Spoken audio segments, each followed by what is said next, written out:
I can't use the music here because it'll get me a Content ID claim, but man, the new 007 game is great. It nails the spy movie turned game concept, the best I've seen since 007 Nightfire, and just as a game, it's so much fun. I just got done finishing the game myself, and I enjoyed the hell out of it. It's got some of the best open levels I've seen in a while, and the stuff you're allowed to get away with between gadgets and Bond's ability to BS his way through just about anything makes for quite the immersive experience. There's stealth with being both a ghost and a silent assassin. There's using your wits to bluff your way past guards. There's saying screw it all and just shooting your way through the bad guy's fortress and all of those conveniently placed red barrels, because boy do I love it when the bad guy's base has a ton of conveniently placed red barrels, because I just love chaos.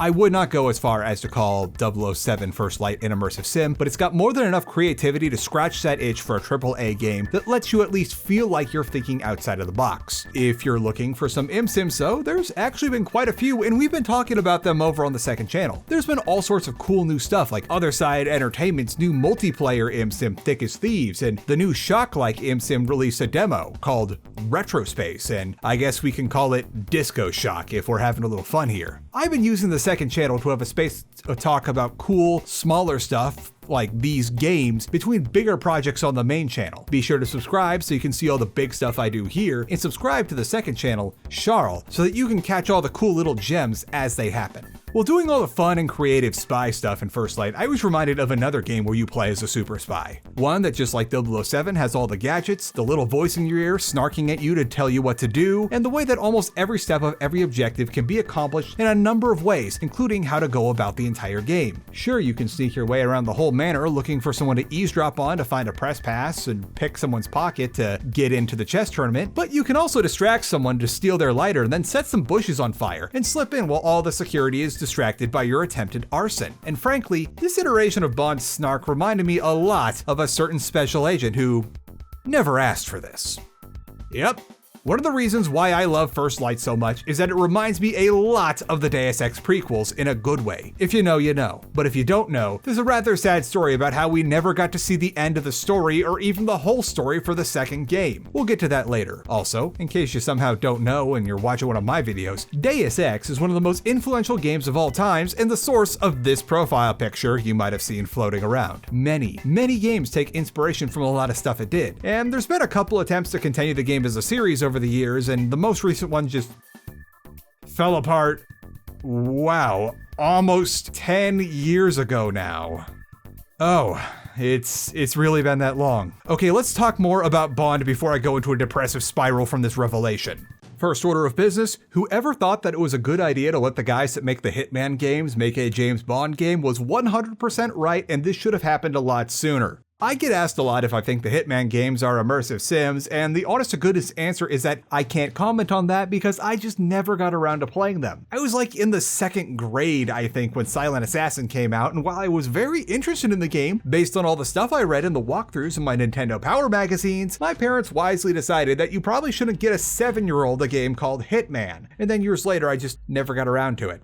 If this is what Hitman games are like though, I really gotta get on them. The first and also my favorite thing about First Light is that it has a bunch of big open levels that are basically a playground to do things however you want. It's baked into the character of James Bond in this iteration that sometimes he just utterly botches the planned mission or just straight up ignores M's directives and has to get creative. Like I was just talking about, there are more ways to get into this big castle hotel thingy for the chess tournament than I could have found, and getting in is just one of the ways that this level alone lets you do a bunch of different things to get the job done. Like, I'm really happy that the DLC they just announced is going to be Bavma centered, because Aleph was a great time just poking around and looking for things to do to earn that 100k. Like, there's a ton of stuff that you can entirely miss, or entire sections of the level you never have to set foot in if you just aren't feeling that particular challenge it presents. I also get a kick from how, without spoiling too much, one of the antagonists that you're going to be dealing with consistently is basically just Agent 47 from the Hitman games, as I understand understand it to be. I could totally see these big levels being reused as a sort of asymmetrical multiplayer where one person is Agent 47 and there's a group of 00 agents trying to stop him. That'd be a ton of fun in levels like this. We're getting a bit sidetracked though. Let's hop back to Aleph because it's the best example of open-ended objectives. Early into Aleph's mission, you need to come up with $100,000 to enter an auction, and Moneypenny isn't going to be authorizing that charge onto the MI6 expense account. You are then tasked with wandering around the level, starting with $0, looking for any way possible to get that 100 grand. You can become a pit fighter, you can play carnival games, you can be a thief for hire, perform a crypto rug pull, infiltrate an embedded mercenary organization in Aleph to impersonate them during an art deal, and pocket the cash. If you are extremely determined, you can theoretically sneak around the whole map repeatedly pickpocketing all the guards to try and make that 100k. Same goes for just about all the missions in First Light, where even if you aren't given super open-ended tasks, there are still plenty of ways to get things done, like figuring out how to bypass the security clearance doors at this research facility, or even in the tutorial where they're emphasizing that most of the 00 agents training past the fundamentals is all about lateral thinking and doing the unexpected. There's very few times where you effectively have only one solution to a problem, and usually they are very story-heavy moments, or that one level which was my least favorite owing to how it was a lot of do it the way we want you to do it for the sake of the story. And that level's kind of in stark contrast to the rest of the game, so I guess they can't all be winners. I will say, however, that while it's a not full-blown immersive sim and how you can't do anything with the systems you're given, you won't be sore about that. You're not going to be pulling off any insane box stacking tricks or stuff like that, but there's not as much of an issue there because there's just so many things the dev thought of when making this game that it's very easy to color inside the lines while still having a lot of player freedom. I never found myself annoyed that I couldn't do something a certain way because there was at least a couple creative ways for me to accomplish a task besides whatever I had just cooked up in my head. The freedom extends to the gadgets you get from QLab too. There's a solid variety of them and each one has a bunch of use cases that can be applied just about anywhere. I kept the basic dart gun phone that you start the game with for most of the game because not only is it a solid detection-free stun, but it also has enough force to knock over certain things or cut weaker support cables. Then there's the Q watch, which you have to have the whole time, and its default ability to hack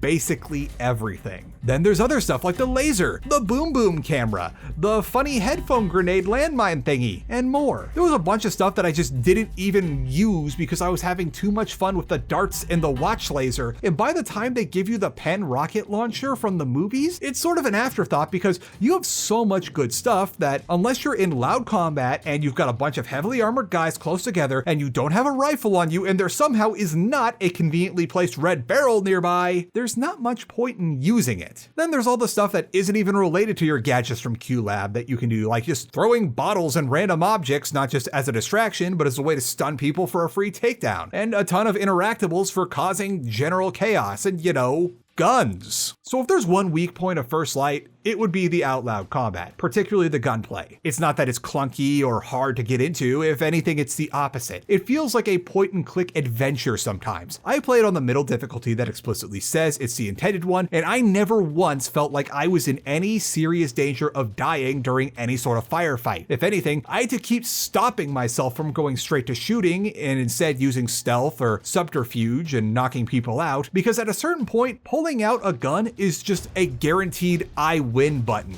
The standard issue firearm is a beast, and there's a little bit that you can listen in on when you're in the QLab for the first time getting your sidearm, where two scientists are saying that they don't need big caliber guns, and I believe that's because somehow QLab has made a way to have this technically not a PPK because they probably couldn't get the rights, hit like a 45 Magnum or a 44 Magnum. It hits like, ugh. This thing just hurts people real good. Long guns are the same story, but more extreme. While I like the SMGs for being abundant in the quick little bullet hoses they are, I found myself gravitating more towards the rifles because they're one-shot kills. Two if they're wearing a helmet. Some rifles are burst fire, which means that one click kills anything that could be coming at you no matter how beefed up or armored it is. If you find a sniper, everything is now a one-shot kill. Heck, most things are now a one-shot kill as long as you're vaguely hitting the torso when you've got that thing. I don't know how much the auto aim is helping out, but I can definitely feel it as I'm like acquiring targets. It's definitely there. Maybe it also helps my case that I was using a mouse and keyboard when it really feels like this game was built for controllers. If it's one actual regret I have playing this game, it'd be that I did not use a controller. It doesn't do the thing that a lot of games do, where if it's meant for a controller, it will tell you on startup a controller is preferred. But looking at some of the keybinds, I can tell that the gadgets were laid out for the directional buttons, because it is a nightmare to hold down the Alt key to bring up the Q lens and then hit one of your number keys while still trying to keep your hand on WAS to keep moving with your target. It's not impossible, but it certainly would be a lot easier to be holding the shoulder bumper with your pointer finger on a controller while still being able to work the left thumbstick to move, while the right thumb can easily hit the face buttons for your gadgets.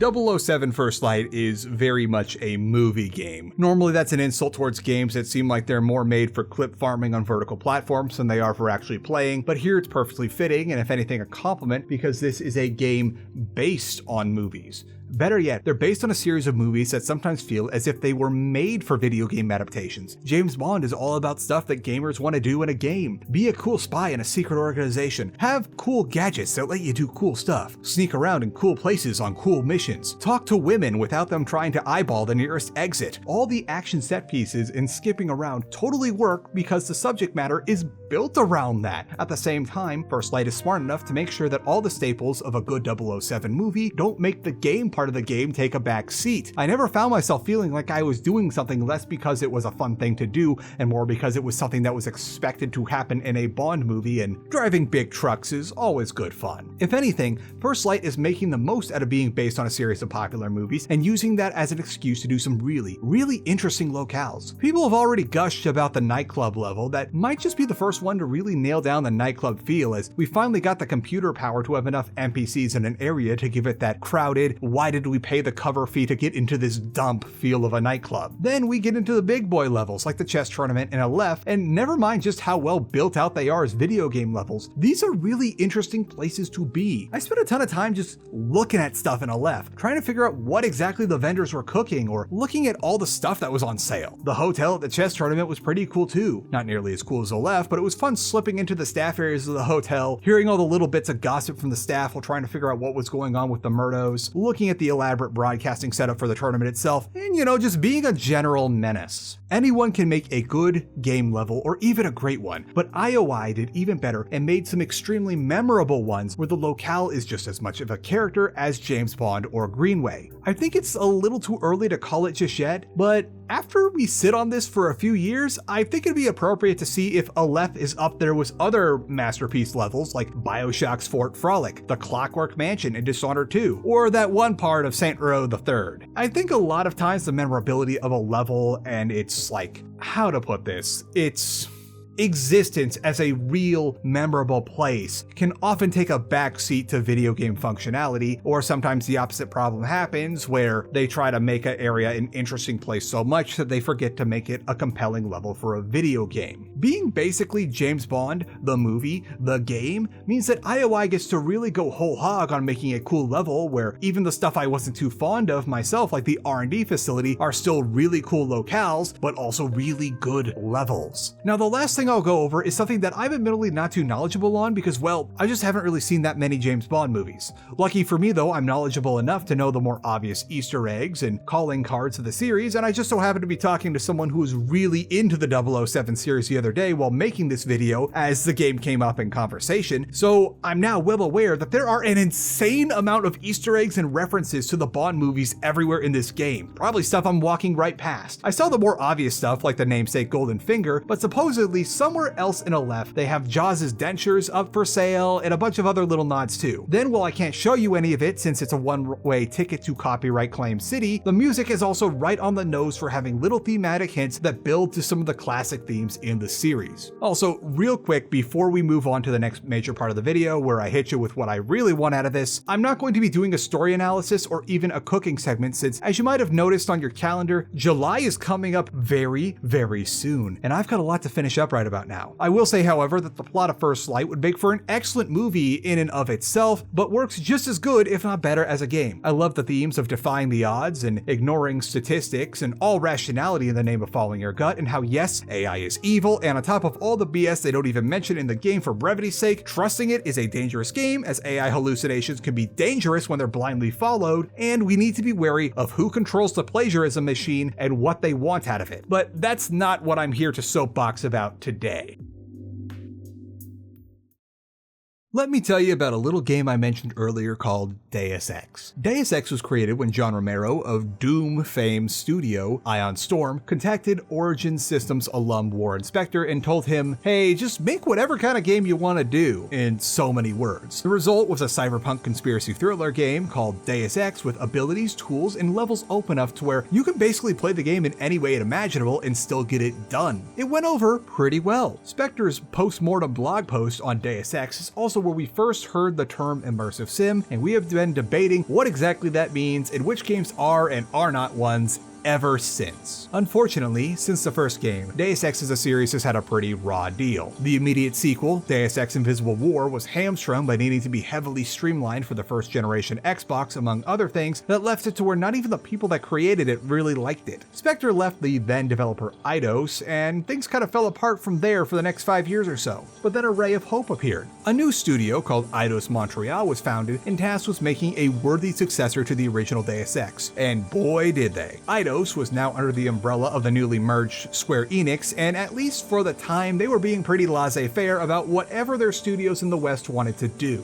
Eidos Montreal went and did Deus Ex Human Revolution, a game that earned its franchise's name as a prequel to the original that offered as much player freedom by design as they could possibly accommodate in the modern system. It also had a damn good DLC and a director's cut remaster that came out only a couple years after the first game, but pulled off the very rare feat of getting a Metascore higher than its original game and breaking the 90% barrier at that. It's amazing what removing a piss filter can do. Everything was looking great, and it was a very good time to be a fan of stacking boxes. And then Mankind Divided came along. Deus Ex Mankind Divided follows in the Deus Ex tradition of being a step down from its predecessor, but I at least think there were a lot of things that were definitely a step up in that game. Unfortunately, before Mankind Divided was even out, it was neck deep in controversy thanks to some very poorly thought out advertising campaigns and the augment your pre-order controversy, which at time was the boiling point of anti-pre-ordering sentiment because they were just blatantly carving off portions of the game to be made into little treats for buying the game in advance at various retailers or platforms. Then the game came out and its issues were enough to where people weren't nearly willing to forgive all the crap pulled on us, but at least Square was screamed at enough to where they eventually walked back the augment your pre-order stuff. I still think Prague was a great hub world and there should have been more done with it. But then comes the real issue with Mankind Divided. There are plenty of issues with Mankind Divided, among things like how a lot of the augment abilities are very contextual and not nearly as freeform as even entities like Invisible War, but one issue stands above all else. We only got like half the game. If you've ever played Mankind Divided and felt like it was a little stunted for lack of a better word, say it's not fully realized use of some augments, or the fact that the game ends a little earlier than you think it should have with a lot of unfinished plot threads, well, that's because for whatever reason Square Enix insisted that the two games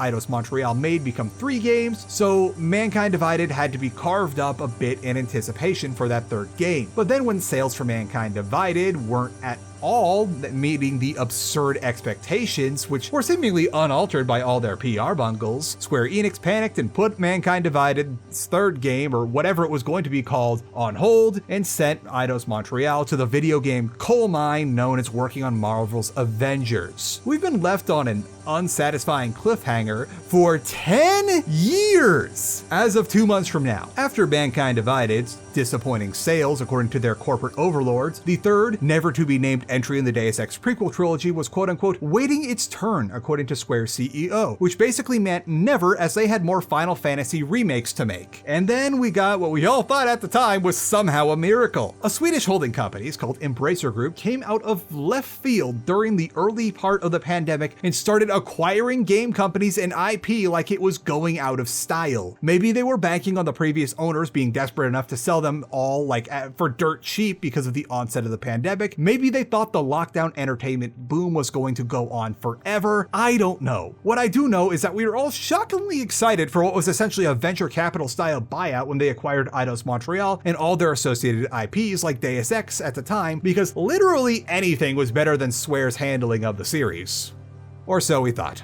After some poorly planned financial bets, Embracer Group started to implode from its own sheer size, and the only thing we got out of all of this hope we had for like maybe a year was that the only thing Embracer seemed to have accomplished was altering hundreds if not thousands of lives for the worse by having their only real strategy to managing their size being, oh no, we need to cut labor. Geez, for the longest time, the only time I ever heard anything about Montreal was when we got the news that the corporate overlords had found more people to lay off from the studio by checking for people hiding under their desks or in the utility closet. Eventually the news came that among the canceled projects, there was a Deus Ex game in the works at some point, but supposedly not a continuation of the Adam Jensen prequel trilogies. Rest in peace, I never asked for this guy. Yeah, rip. These days, it seems like all Eidos Montreal is really capable of doing is IP farming. There was that Thief VR title I ended up not checking out, just because that'd be a pretty big investment for just one game, but also by coincidence, I tried some VR stuff when I was in Japan last year, and it really did not agree with me. But then again, maybe it was because it was like a VR roller coaster, like a roller coaster where you have a VR headset strapped onto your face. I had to sit down for a good 20 minutes after that. Better things are on the horizon though, as it was seen during their System Shock 2 remaster, Night Dive was able to reverse engineer enough of the Dark Engine to where Eidos has now announced that they're getting a full remaster of Thief the Dark Project through Night Dive and Atari, which, man, I was not expecting Atari to really pull through like this year because we got Godzilla Destroy All Monsters remake coming, man. We're bringing down GTA 6 with the power of kaiju and throwing buildings at people.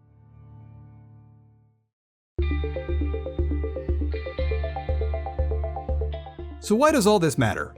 What significance does how good this new 007 game is have towards how bad I feel about Deus Ex's story? Well, it's an easy one. IOI needs to be the ones to make the next Deus Ex game. We know that Eidos has been mostly reduced to IP farming, because I also just don't know how involved they are with Grounded 2 that they just announced, and they're looking for people with the means and the skills to do their IPs justice. There's been a bit of a rough patch for that though, especially for Deus Ex. As some of you might remember, we were supposed to have a remaster of the original Deus Ex by now, and I'll just come out and say it. I breathed a pretty big sigh of relief when it came out that Aspyr's remake of Deus Ex that was gonna go from a March-ish release this year to being delayed indefinitely. I believe they denied that they were basically using AI to upscale all the textures, but like, look at this stuff, man. I can't believe I'm saying this, but I'm almost hoping for a VTMB2 scenario where they just straight up change who's working on that project, because I've seen absolutely nothing to inspire confidence about that remaster. Come to think of it, I haven't seen much of anything from that front since they announced the delays and then never set a new release window. Just give the original Deus Ex to Night Dive already. Back to modern Deus Ex though. IOI is a great fit, and playing as James Bond reminded me so much as playing as Adam Jensen or even JC Denton a bit. Bond's gadgets are all just on the outside of his body. IOI is great at making big open levels that let the player accomplish tasks in just about any way possible. IOI is pretty good at both stealth and big loud violence. IOI seems to know how to make some good gadgets. Man, I seriously gotta play those Hitman games. I know that's a big ask since Deus Ex isn't nearly as big as a brand as say James Bond, and I don't think it would justify a team so big that the credits were nearly 20 minutes long, but I can't think of a better team to do it. Heck, didn't IOI used to be an Eidos company anyway? Actually, I hope there aren't any hurt feelings around that, but who knows, maybe it's more of a sense of camaraderie in the sense that both IOI and Eidos are both members of the I Got Screwed by Square Enix club. Regardless, I think they're the best people to make a new Deus Ex, and they should be allowed to do it. Thank you all so much for watching. Please leave a like and comment on this video telling me about if you think this is a good idea or not, or whatever you're thinking about, as it's a great way to help the channel at no cost to yourself. Don't forget to subscribe because we have a lot of stuff coming up. You know what's coming up. Next week starts Halloween in July, baby. I've got some pretty spooky stuff for you this year, and a crazy new apron that comes in both original and late 2000s piss filter, and the patch, and a lot of more special things coming very soon. But can you not wait till next week? Well, if you choose to pledge on patreon.com/charlatanwonder or become a member of this channel, you can get the first Halloween in July video right now. It's already up for patrons and members. Oh, and I've already set up the yearly pledge discount if you want to get in on that now. That way, none of the people that renew don't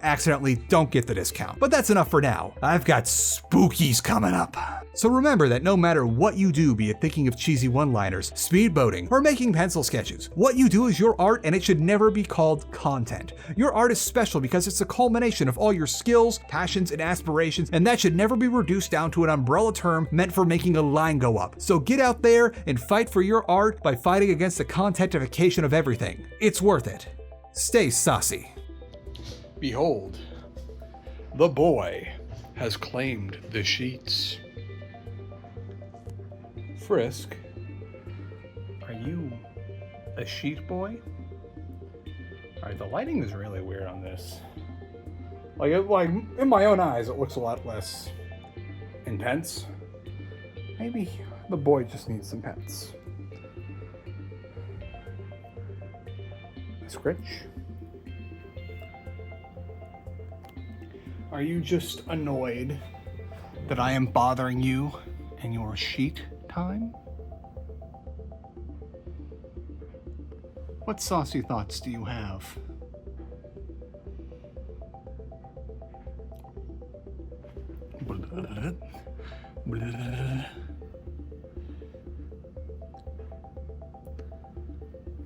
I'm gonna, oh, nope, I guess I'm not.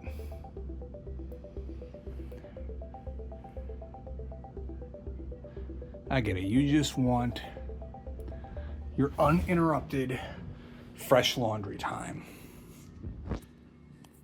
Well, too bad, I'm gonna wobble ya, you wobbly boy. Wobble, wobble, wobble, wobble.